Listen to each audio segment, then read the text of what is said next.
Duhang patay samtang kapin 50 ang angol dihang na disgrasya sa ka-series bus dito sa lungsod sa Badian.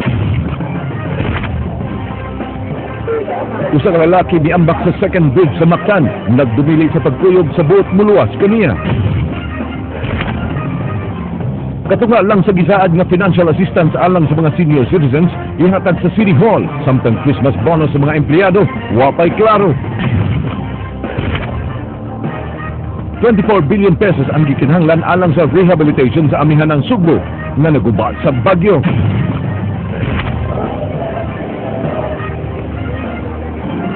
Mga attractions sa Christmas destination sa nasod sa Christmas capital of the Philippines.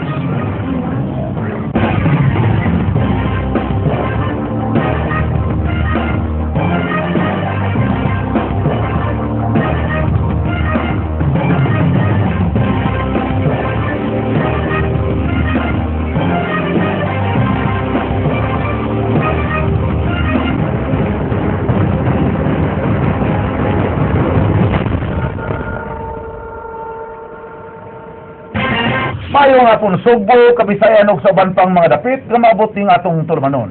Ako si Frank Panglong Jr. Ihatod namang mga nagunang impormasyon. Ako si Georgia Herrera. Gisugat og dugong paghitabo ang unang adlaw sa Misa de Gallo karong adlaw. Duha ka aksidente sa dalan ang hitabo kanilang buntag sa Pagatang Sugbo. Duha ang gikatahong namatay og kapin sa 50 ang nasang nangasamdan sa nitapong disgrasya sa bukirang bahin sa Dakbayan sa Talisay, human na limbuan ang usa ka truck di karga usa ka mini series bus didto sa lungsod sa Badian. Tungod sa mga paglimbuan sa bus sa series dito sa Badian, gipamtangan na og 30 ka adlaw nga pagkasuspenso ang operasyon sa napulo ka mga buses sa series. Gipahimangnuan usab ang tanang driver nga magmatngon hilabi na ang tingsa sakay ang panahon sa Pasko ug bag-ong tuig. Jinky Barrio, Sugin Limi. Daling mipakanaog og suspension order ang buhatan sa Land Transportation Franchising and Regulatory Board 7 batok sa Vallecar Transit Incorporated nga moy na nag-iya sa Ceres bus liner human malambigit ang usa ka bus ini sa aksidente sa kadalanan kaganiyang buntag. Napulo ka unit sa Ceres sud sa mong franchise ang di tugutan nga makabiyahe sud sa 30 ka adlaw. Gipasabot ni LTFRB Director Ahmed Quizon nga subay sa lagda sa ilang buhatan mag-atubang og suspensyon ang mga bus di pasayeroan labi na kung dunay makalas nga kinabuhi sama sa nitabo kaganiha sa National Road Poblacion Badian sa Habagatang Sugbo. Nagkasulti namin sa management sa Vallecar Transit and they have already expressed nga voluntarily wa na rin na pabiyahia ang siyang ka mga units kana po umantong na aksidente ilaw meaning the same franchise number. Subay ini ni pagawa sa bang LTFRB ug usa ka show cause order batok sa tag-iya sa bus alang sa paghatag kanila ug higayon nga madungog ang ilang habig. Og mga adlaw gikatakda ang dunay hearing kay mi-issue man pud ta og show cause order karong adlaw ug mas hapon ay hearing aron isubmiter sa Vallecar ilang mga dokumento pag matuod anon dili man nato kansilahon ang ilang prangkisa tungod niining mo aksidente.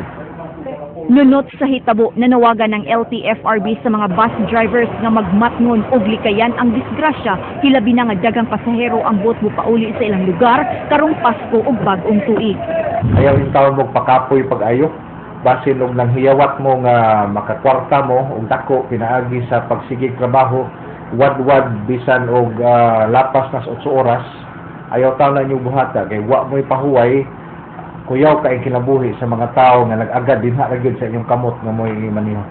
Jinky Barrio, News 5. Nalibuad ang truck de karga sa sitio Languyon sa Kampusay sabig sa Dakbayan sa Talisay kaganilang buntag. Ang truck ang gimaniho sa Sakatimis Toklis Bacoli gikan sa barangay Sudlon 2 Cebu City ug padung-unta sa tabuan sa Dakbayan sa Sugbo aron mangumpra diyang nawadan og preno pag-abot sa mga dapit. Duha ka pasero ang sakay sa tubangan nga mao ang asawa ug anak sa driver nga si Cecilia ug Silame samtang 7 ka pasahero ang sakay sa loyo. Sa diyang nabantayan na nga nawadan og brake ang truck daling nangambak ang mga pasahero upat ang naangol nga daling gidala sa Vicente Soto Memorial Medical Center.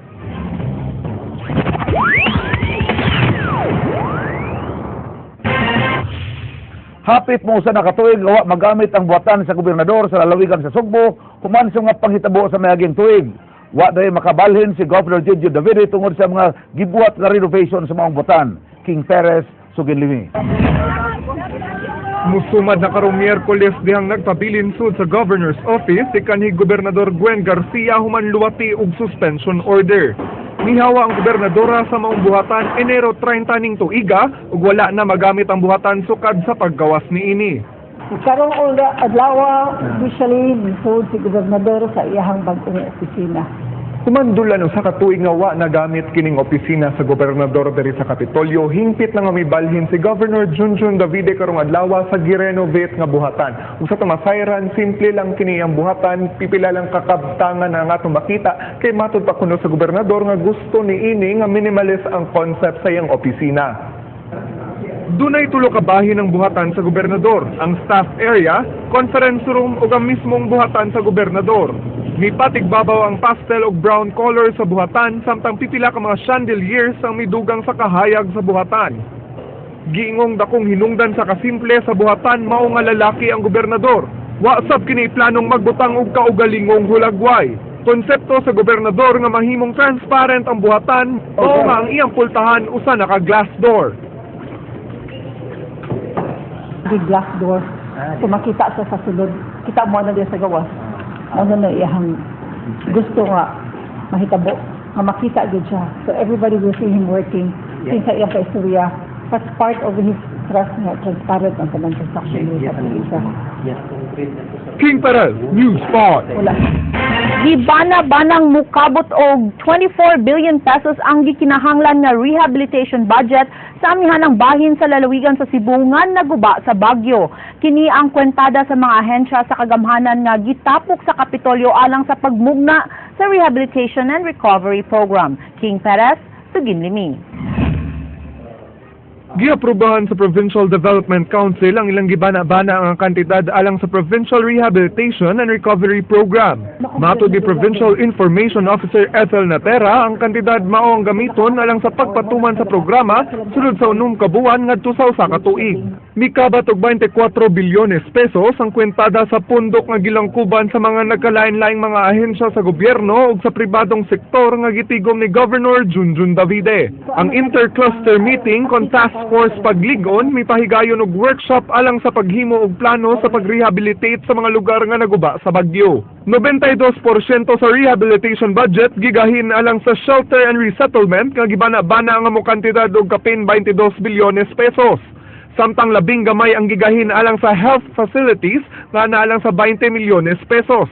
Apan gipasabot ni Ethel Natera, ang Provincial Information Officer, nga dili ang Kapitolyo ang mugasto sa katibuk ang rehabilitation budget. Mga international aid organizations, national government agencies ug ang pribadong sektor miangkon sa pagpanubag sa gasto. Dugang sab ni Natera nga mopagawas lang og pondo ang Kapitolyo kung magkuwang ang mga nadawat nga hinabang. There are some agencies na organizations na nagsugod na sila.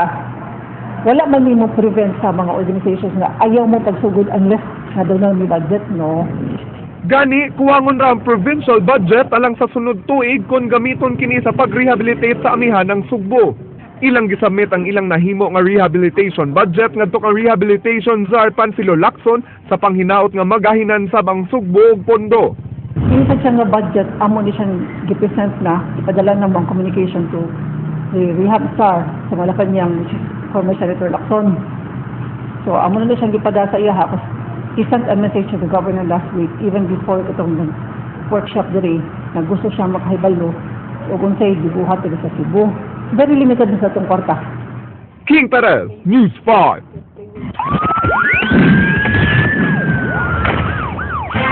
Usa ka lalaki miambak sa second bridge sa Mactan. Mga sakop sa Maritime Police miresponde apan nagdumili ang lalaki pagkuyog kanila. Jinky Baguio, Suginlimi. Kung example na mo yung nakita. Pasado alas 12 sa udto kagahapon makita ining video footage nga kuha sa CCTV camera kining lalaki nga nagbarog dinhi sa Marcelo Fernan Bridge nga nagambo-ambo sa dagat. Pasado alauna sa hapon makita sa video nga mitikang na sa railings ang lalaki ug may aksyon sa pag-ambak sa dagat. Insakto 1:30, dihang niambak na kini paingon sa dagat base sa kuha sa video. Daling nirespondi ang Maritime Police sa Netabuan aron salbaron ang 30 anyos nga lalaki nga itago nato sa pangalan nga Junjun. Si SPO1 Joselito Katabas usa sa unang midive aron pagluwas kang Junjun apan nagdumili kini pagsakay sa iyang sakayan. Suway nga nakig-negotiate si Katabas sa lalaki apan giabog palayo ang sakayan sa pulis. Ito na mo, kaya ako mag-inauna dito, kuan ba, pag amba ako mauna dive dito sa area. Huwag mo sa igdiman, ang kuan lang, kay takong pagganon niya mga disturb lang yung hunahuna, wala, sarang hunahuna na. 1:55 dihang miabot ang fast boat sa Maritime Police apan pakya sila pagkumbinser sa lalaki nga mosakay kanila dihang miabot ang usa ka panagatan nga maunay gisakyan ni Junjun. Matod ni Katabas, dako ang natabang sa CCTV camera nga nakatutok sa tulay. Sa nakalabayng semana, usa ka babay ang suway sab nga miambak sa First Mandawi-Mactan Bridge apan naluwas ra. Yan po gitnon, kay kadto kung wala yung CCTV ito, di na natin makita kung nabay tao dito ng kuan kay ang pag na-monitor sa CCTV mo, ang CCTV operator ni report sa mo na itaw ng mo atin kung ambak. Si Junjun kinsa gituuhang dunay gamay nga sakit sa panghunahuna, anaa na karon sa luwas nga kahimtang. Jinky Bargio, News 5. Patay ang 4 anyos nga batang babae human maapil pagkaugdaw sa sunog niya atong Sabado sa kadlawon sa Barangay Parian. Grabing paso sab ang naangkon sa igsuon niini nga 2 anyos. Ray Pasaporte, sugid dinhi.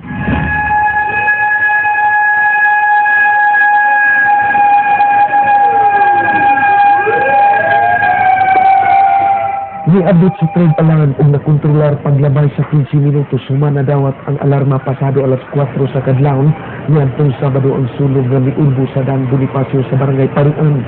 Patay ang 4 anyos nga bata nga si Maria Alexa Mutok. Samtang 5 ang nangapaso, nakit na ang manghod sa namatay nga si Princess Wayne, 2 anyos, human nakaangkon og grabing paso sa lawas. Ang inahan sa mga biktimang bata wa diha atol sa sunog kay ni trabaho. Wala naman sila naman niya nakuha. Kagutog naman daw ang tayo. Gingon magsugod ang kayo sa balay nga gitanong iya sa usa ka Jose Castro. Sakit sunog. Kana yung turado mo yung punta sa bus. Ang bawa ako nagpakapak. Tukpok nagbayong, mga tao, mga gawas ba? Hindi dyan sa nag-abang. Ato bang iimbestigahan kung asa o kung say cause ani nga tunod?